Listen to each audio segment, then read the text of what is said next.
जय हिंद दोस्तों। देश का डिफेंस बजट सामने आ चुका है और इस बजट की कुछ प्रमुख विशेषताएं भी हैं और कुछ यहाँ पर फायदे भी दिखाई दे रहे हैं तो कुछ नुकसान भी दिखाई दे रहे हैं।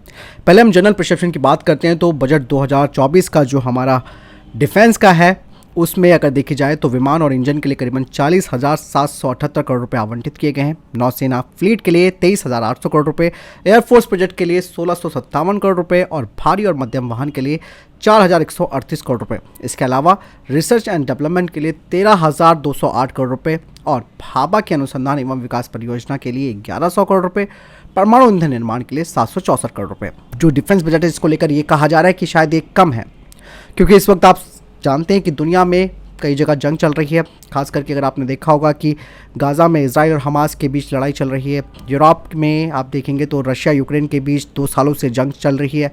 ऐसे में दोस्तों ये एक बहुत बड़ा सबक ज़रूर है और ऐसे में ये भी मैं कहूँगा कि कोई छोटा देश है तो मतलब ये नहीं है कि वो जल्दी घुटने टेक देगा। डिफेंस एक्सपर्ट्स की माने तो ये भारत के लिए एक चिंता ज़रूर है, क्योंकि यूरोपियन डिफेंस एंड सिक्योरिटी की एक जो रिपोर्ट आई है उसके मुताबिक दोस्तों सिर्फ 30 से 60 दिनों तक की जंग भारत लड़ सकता है। हथियार खरीदने के लिहाज से पिछले साल के डिफेंस बजट में काफ़ी कमी ये देखी जा सकती है और ज़्यादा जो फोकस है वो सैलरी पर ही रखा गया। 2022 में हथियारों के लिए 1.52 करोड़ रुपए अलॉट किए गए थे, जबकि 6.5% की उसमें बढ़ोतरी हुई थी। हालांकि पिछले साल यानी कि वित्त वर्ष 2022 और 23 में हथियार खरीदने के बजट में करीबन 12% और उसके पहले यानी कि 2021 और 22 में 19% की बढ़ोतरी हुई थी।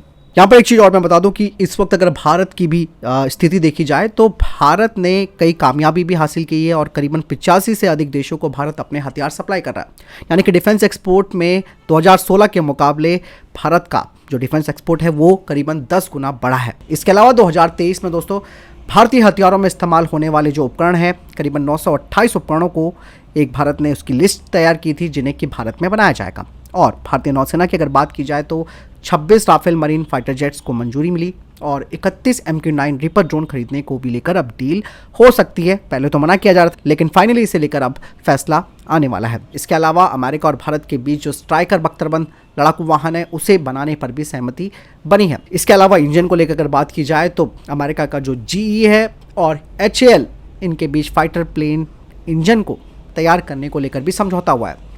यहाँ पर कमी क्या है चलिए वो भी हम ध्यान रख लेते हैं। कमी अगर बात की जाए तो भारत अभी भी हथियारों को इंपोर्ट ही कर रहा है और इस मामले में दुनिया में अभी भी भारत का नंबर टॉप पर बना हुआ है, क्योंकि दुनिया में हथियारों की खरीद में भारत की हिस्सेदारी 11% रही है 2018 से 2022 तक। वहीं भारतीय वायुसेना को करीबन 114 लड़ाकू फाइटर जेट्स की जरूरत है। नेवी के पास 132 युद्धपोत और जहाज हैं, जबकि उन्हें जो ज़रूरी है उनको 175 युद्धपोत चाहिए और सेना को 11,286 जो यंग ऑफिसर्स हैं उनकी ज़रूरत है। बात साफ हो जाती है कि भारत ने जो बजट पेश किया है 2024-2025 का डिफेंस को लेकर उसमें 6.2 लाख करोड़ रुपए उन्हें दिए गए हैं और ये पिछले साल के मुकाबले केवल 0.27 लाख करोड़ रुपए बढ़ा है। सरकार ने पिछले साल डिफेंस बजट के लिए 5.93 लाख करोड़ रुपए दिए थे।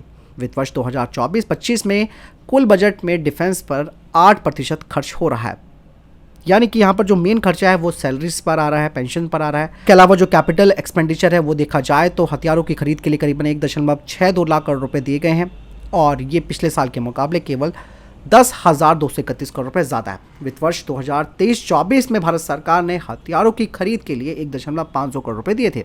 भारतीय सेना की ताकत बढ़ाने के लिए सबसे अहम पार्ट होता है बजट, जिसमें कि गोला बारूद की खरीद, हथियार खरीद, फाइटर प्लेन्स जैसी चीज़ें आती हैं और हथियार खरीदने के लिए सबसे ज़्यादा बजट एयरफोर्स को यानी कि 57,000 करोड़ रुपए मिले हैं। इसके बाद नौसेना को 52,000 करोड़ रुपए मिले हैं और सेना को करीबन 37,000 करोड़ रुपए दिए गए हैं। वित्त मंत्री ने साल 2023-2024 के लिए कैपिटल बजट में 1.62 लाख करोड़ रुपए अलॉट किए थे, जबकि रक्षा मंत्रालय ने सरकार से हथियार खरीदने के लिए 1.76 लाख करोड़ रुपए की मांग की थी।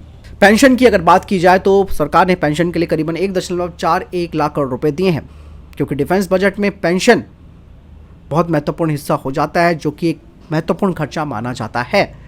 इस साल पेंशन के लिए 3,000 करोड़ रुपए ज़्यादा दे दिए गए हैं। 2022 में यह आंकड़ा 1.19 लाख करोड़ रुपए था। तीनों सेनाओं में से रिटायर्ड सैनिकों की संख्या करीबन 26 लाख के आसपास है। यहाँ पर सबसे खास बात यह है कि रिसर्च एंड डेवलपमेंट जो कि बहुत ज़रूरी है हथियारों को देश में बनाने को लेकर, उस पर भारत ने अच्छा उसके लिए बजट दिया है करीबन 13,208 करोड़ रुपए, जो कि बेहद ज़रूरी इसलिए हो जाता है क्योंकि कई देश रिसर्च एंड डेवलपमेंट में ज़्यादा खर्च करते हैं ताकि इनोवेटिव चीज़ें सामने बनकर आए। इसके अलावा भारत का मेक इन इंडिया इनिशिएटिव भी चल रहा है, जिसके तहत देश में हथियार बनाए जा रहे हैं। तो काफ़ी सारी चीज़ें ध्यान में रखकर इस बजट को पेश किया गया। इस बजट के अपने फ़ायदे भी हैं, अपने नुकसान भी है। तो हमें इसको पॉजिटिव वे में देखना चाहिए कि कुछ सोच और समझ कर ये बजट पेश किया गया है।